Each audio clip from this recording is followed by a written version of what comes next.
Kali ini kita bersama Bang Rahmat Trianto. Selamat siang Bang Rahmat. Selamat siang Bang Ricci. Bang Rahmat adalah seorang tokoh, salah satu tokoh yang ada di Tanah Bumbu. Beliau adalah mantan Dandim Tanah Bumbu 1022. Ya. Boleh cerita tentang siapa sih Bang Rahmat Trianto ini gitu? Dari kecil saya udah biasa melihat kehidupan tentang ketentaraan sebenarnya. Sehingga saya cita-cita sejak kecil memang menjadi tentara. Sehingga saya itu dari SD, SMP hingga SMA memang sudah hobi mengikuti kegiatan-kegiatan yang sifatnya itu berpetualang. Baik dari SD sudah ngikuti seperti pramuka, sampai ikut sampai Jambore Nasional, gitu juga SMP ikut bela diri sampai ke waktu terakhir itu pas Ibraka saya pernah mengibarkan bendera di Istana Merdeka. Sempat jadi siswa teladan, sehingga dari motivasi tersebutlah saya lanjut tes waktu itu tes Akabri namanya, tes Akabri. Tapi waktu itu saya malah bergeser ke beasiswa TNI. Beasiswa TNI selesai akhirnya tahun 2001 sampai 2002 saya di Magelang dilantik. Saya akhirnya masuklah ke satuan namanya Penerbangan Angkatan Darat.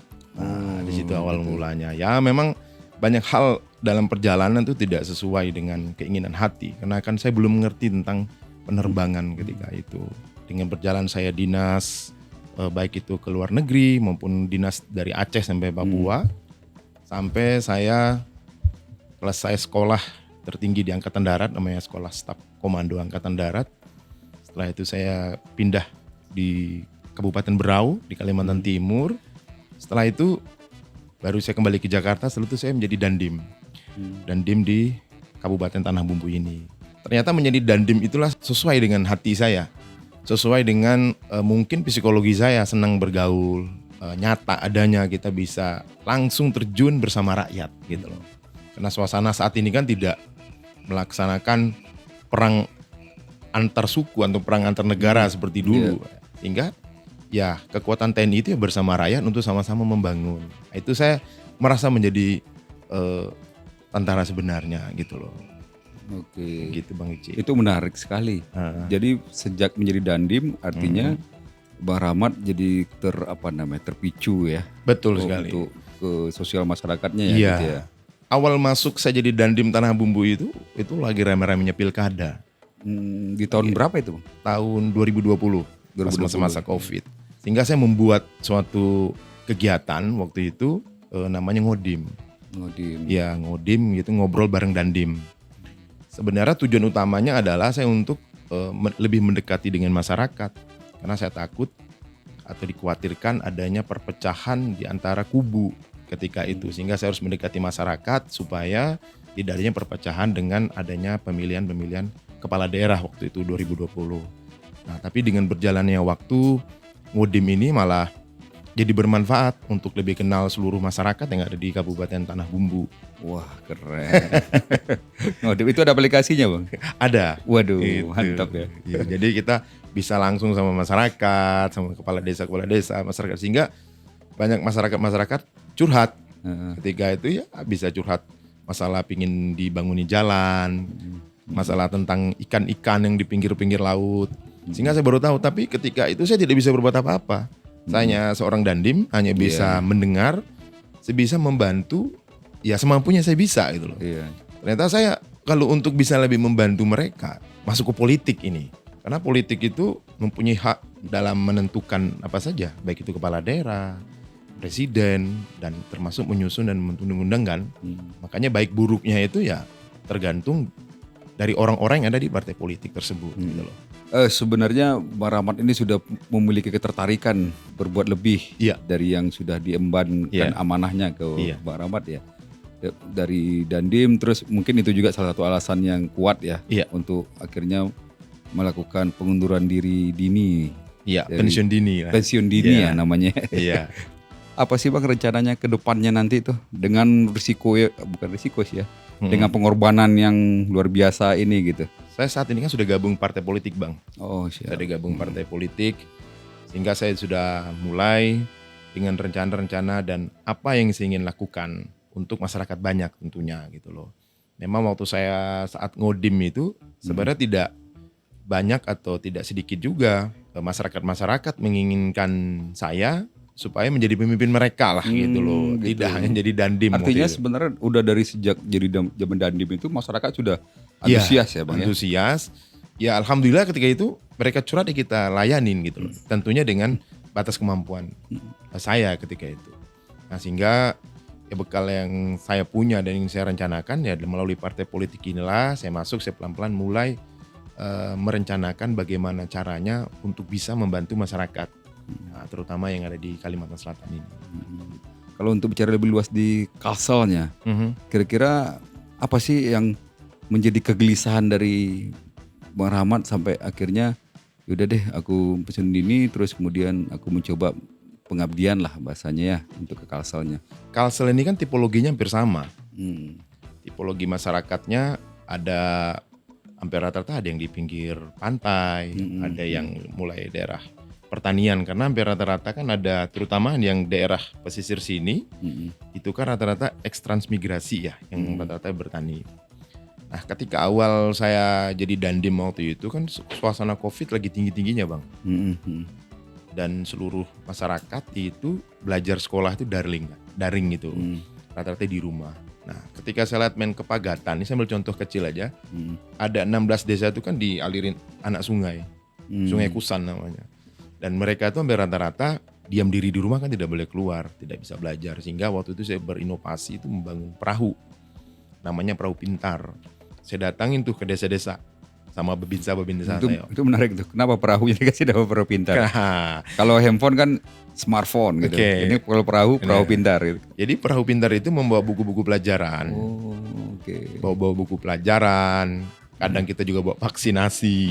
Kadang juga bawa sembako. Makanya kita sebut perahu pintar. Bisa semuanya dia. Bisa semuanya. Kadang kita juga bawa internet ya untuk anak-anak untuk belajar di situ. Nah itu contoh pertama. Yang kedua, saya lihat kalau misalnya tipologinya masyarakatnya di pertanian ya kami mulai membuka akses jalan. Kami buka karya bakti ketika itu. Masyarakat kita itu pertama tuh butuh infrastruktur jalan. Pertama banyak masyarakat yang dulu eks-transmigrasi tahun 83 itu mereka itu butuh jalan misalnya ngikut hasil panen sawit dan padi itu agak terbatas. Tadi kan hijrah ya ke politik gitu. Terus kemudian terjun ke partai politik.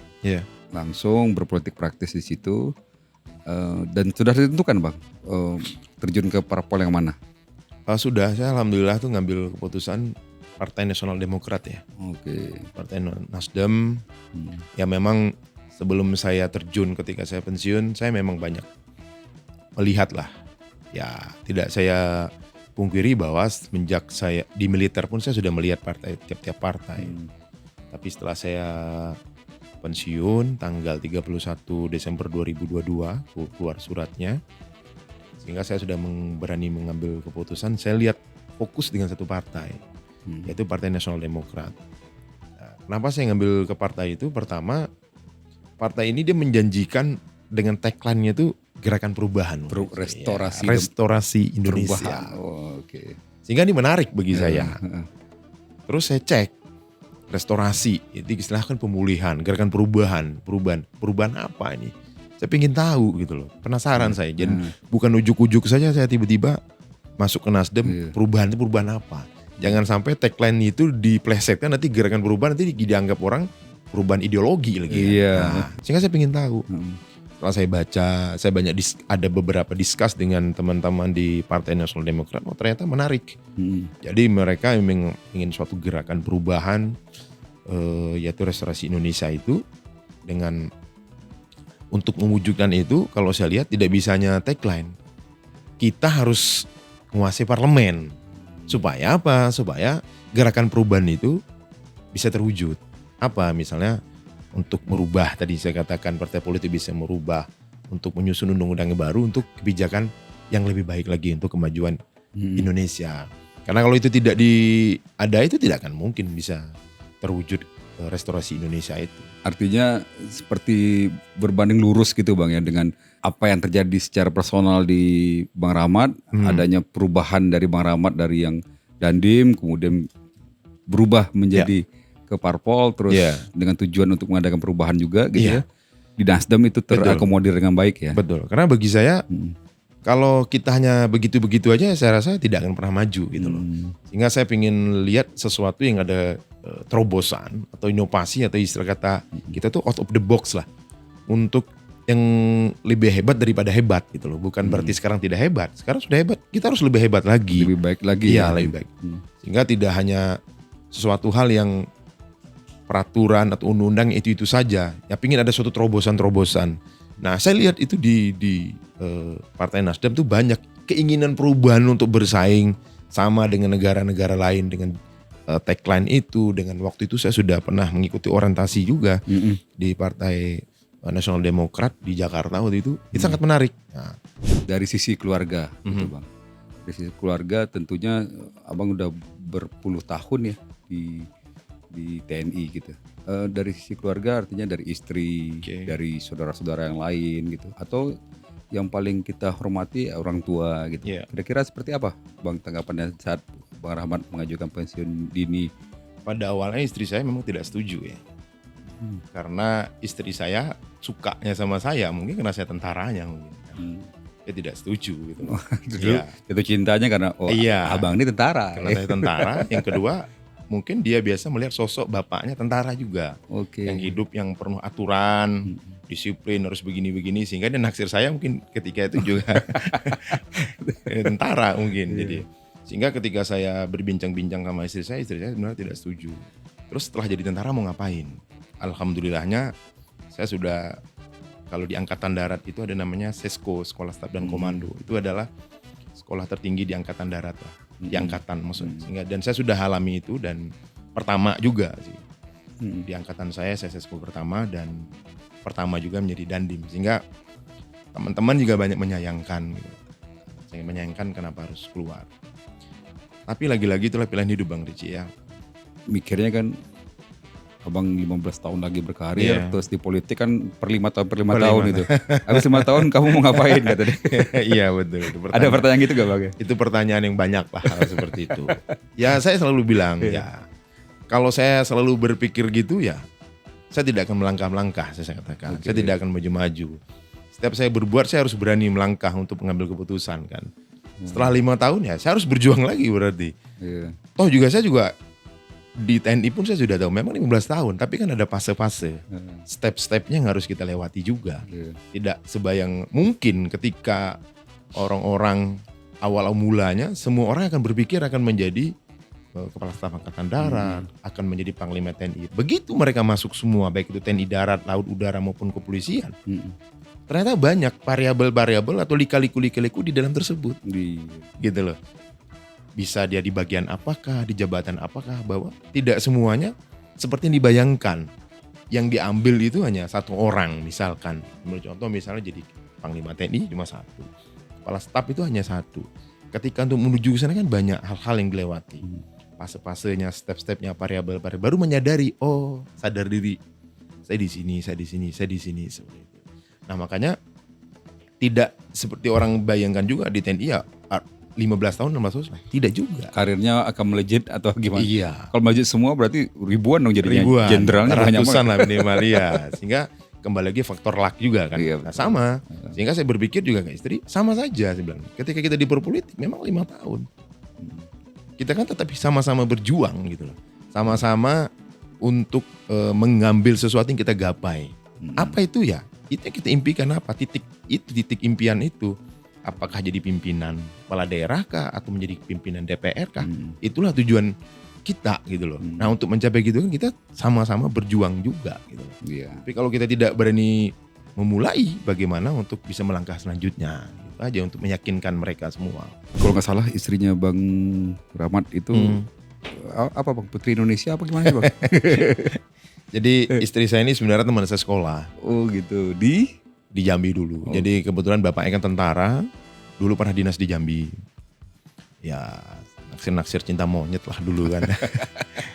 Cuma kita kan gak berani karena bapaknya dari kan. SMA itu ya? SMP malah. Oh dari SMP udah bareng gitu? Iya. SMP bareng, SMA-nya bareng? Enggak, kebetulan istri saya SMA langsung pindah ke Amerika. Oh gitu. Jadi istri saya selesai SMP di Jambi, terus SMA langsung sekolah beasiswa di Ohio. terus lanjut di sana, ya banyak lah sekolah-sekolah di Amerika. Setelah itu pulang ke Indonesia, jadi model di Jakarta, terus ikut Putri Indonesia itu. Sehingga waktu di Putri Indonesia itu saya melihat ini kayak teman saya SMP dulu. Pas lihat di TV lagi ya. Lihat di TV. Ini kayaknya saya kenal ini. Iya. Gitu ya. Oh benar-benar begitu Bang ya? Bener gitu. Oh lihatnya malah di TV dulu. Lihat di TV. Gitu. Oh gitu, terus begitu, wah saya tahu nih, langsung dihubungin apa gimana tuh Bang? Kalau boleh tahu tuh. Ya dulu kan kita nggak punya apa. Tahun berapa Bang itu kalau boleh tahu? Pas saya sudah jadi tentara ya. Oke. Iya. Di 2010 atas ya berarti ya. Ini ada 2002. 2002. Gitu.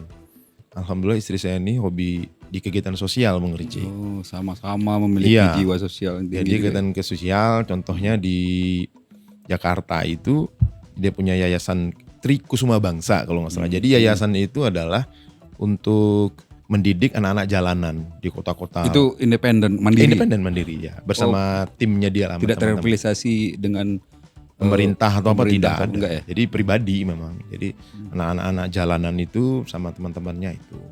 Terus juga aktif istri saya di Wanita Indonesia Tanpa Tembakau dari dulu. Jadi untuk kesehatan jantung dan lain-lain. Termasuk apa namanya tuh, Ikatan Wanita IWAPI ya, Ikatan Wanita Pengusaha Indonesia lah. Begitulah kira-kira. Wah salah dong tadi ini Pak, kru semua ini pada tembakau semua dari tadi ini Bang. Gitu. Tapi embrem. Iya. Wah aktif, bisa dibilang sebagai aktivis ya, istri ya. Betul. Oke. Jadi istri saya tuh sangat apa ya, banyak ikut andil dalam saya mengambil keputusan karena istri saya kan suka dia. Kebetulan sekolahnya juga dulu hubungan internasional sehingga saya sering discuss sama istri saya. Baik itu tentang kegiatan luar negeri ataupun apa, saya suka discuss. Apalagi masa-masa politik ini istri saya tuh suka tepat feelingnya itu loh, dalam istilahnya itu dalam intuisinya tuh bagus. Sehingga saya sering mengambil putusan tuh, sering discuss di malam atau di santai. Ya banyak andil lah istri saya dalam hal-hal untuk berdiskusi, itu bagus sekali gitu loh. Cocok sekali nih sepertinya nih. Udah tepat rasanya nih keputusan Marhamat untuk pensiun dini itu rasanya udah tepat ya. Karena mungkin istri juga punya passion yang sama, Marhamat juga punya passion yang sama ya. Betul. Saya dapat info Marhamat bisa bahasa Rusia ya. Itu benar gak Bang? Jadi dulu saya pernah sekolah di Rusia memang. Dan pernah ya lomba speed contest. Sekolah apa Bang dulu? Ada ya sekolah militer gitulah. Sekolah militer di Rusia. Dan pernah ikut lomba pidato. Dan alhamdulillah juara 1 waktu itu. Dengan bahasa Rusia? Bahasa Rusia. Gitu kira-kira. Ajarin dong Bang bahasa Rusia Bang. Apa contohnya? Contohnya apa ya? Saya Richie, openingnya aja deh. Saya Richie, saksikan tektokan di Junior Radio gitu. Привет, меня зовут Richie gitu. Mezaut Richie. Menya tuh bisa kayak my name gitu. Oke. Menya. Pelan-pelan Bang, belajar dulu nih. Berapa lama di Rusia Bang? 8 bulan, habis itu ada lagi 2008 ada juga. Di 2008 berapa lama? Sama ya, lebih kurang segitu. Oh berarti tahapannya tuh? Ya, di 2003, 2008 ya. 2003, 2008, 6 bulan, 2008 6 bulan. Kalau sekolah bahasanya di Indonesia, di Jakarta. Oh gitu. Iya. Sekolah bahasa. Udah bisa baru ke sana. Baru ke sana. Di sana udah bahasa Rusia aja udah gitu ya? Iya, karena di sana ya maklum lah anti Amerika kan, jadi nggak mau deh, kalau mau ya bahasa kita. Iya, kita suruh ngikut ya. Iya. Iya benar-benar nasionalisnya tinggi sekali. Betul sekali. Oh iya Bang, saya juga sering lihat Bang Rahmat di mana-mana itu ngomong soal berkah. Iya. Berkah kayaknya ada kepanjangan gitu. Apa Bang? Kira-kira berkah itu apa sih Bang? Kalau kata saya bikin arti itu adalah bersama kita hebat. Jadi untuk kita menjadi maju lebih solid untuk membangun suatu itu kita harus bersama-sama gitu. Kalau kita tidak bersama-sama, kita susah untuk menggapai sesuatu. Kalau kita hanya individual menggapai sesuatu, saya rasa susah sekali Bang Richie. Makanya saya selalu, kita berkah bersama kita hebat. Kita bersama-sama untuk menuju jadi hebat gitu loh. Makanya sering saya bilang berkah. Selain itu ya saya katakan tadi, berkah itu ya berharap ridho dari Allah, ya kan. Makanya seringnya ada di Jumat berkah. Iya betul. Artinya kalau mimpi itu hanya dilakukan oleh sendiri ya sekedar mimpi aja. Sekedar mimpi. Tapi kalau bersama-sama. Iya. Apakah ada prinsip-prinsip tertentu yang mau pegang selama ini? Saya itu dulu berprinsip dari dulu mungkin mantan anggota saya juga pada tahu karena sering saya tulis di mana-mana dan sekali semangat. Jadi saya selalu berpikir bahwa lakukan saja yang terbaik biar Tuhan yang menilai. Saya selalu punya prinsip seperti itu. Itu yang saya ajarin juga ke anak-anak. Iya, udah kayak ya udah berdoa, berusaha, Iya. kun fayakun. Gitu. Terakhir Bang, Ya. Kira-kira apa selain dari terjun ke politik, selain dari pengabdian di politik nanti, apa mimpi dari Bang Rahmat yang mau diwujudkan lagi? Harapannya akan seperti apa gitu? Saya rasa nggak muluk-muluk ya Bang ya. Karena siapa sih nggak tidak ingin lihat orang tua, istri dan anak-anak bahagia semua. Makanya mimpi saya ya melihat mereka tersenyum lah sampai akhir hayat semuanya, tersenyum kebahagiaan lah.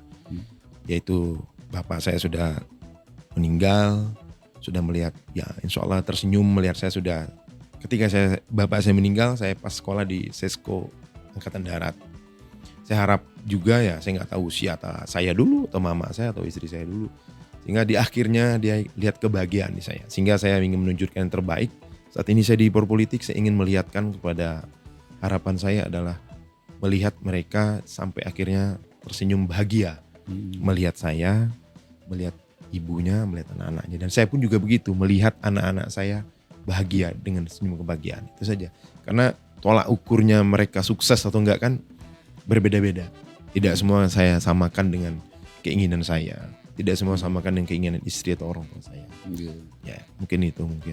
Sebelum kita menjadi terenyuh, saya mulai bersedih nih. Baik, kita tutup tektokan di hari ini. Mau ditonton siang atau sore atau malam dari Jungliners.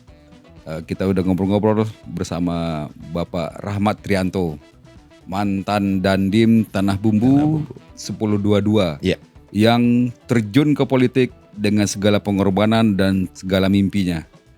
Большое спасибо, смотрим, John Liner Tutor. До свидания. Oke, wassalamualaikum warahmatullahi wabarakatuh. Tektokers, ada ide nggak kita bakal ngobrol dengan siapa di episode selanjutnya? Kasih tahu kami, komen di bawah ini. Sampai ketemu.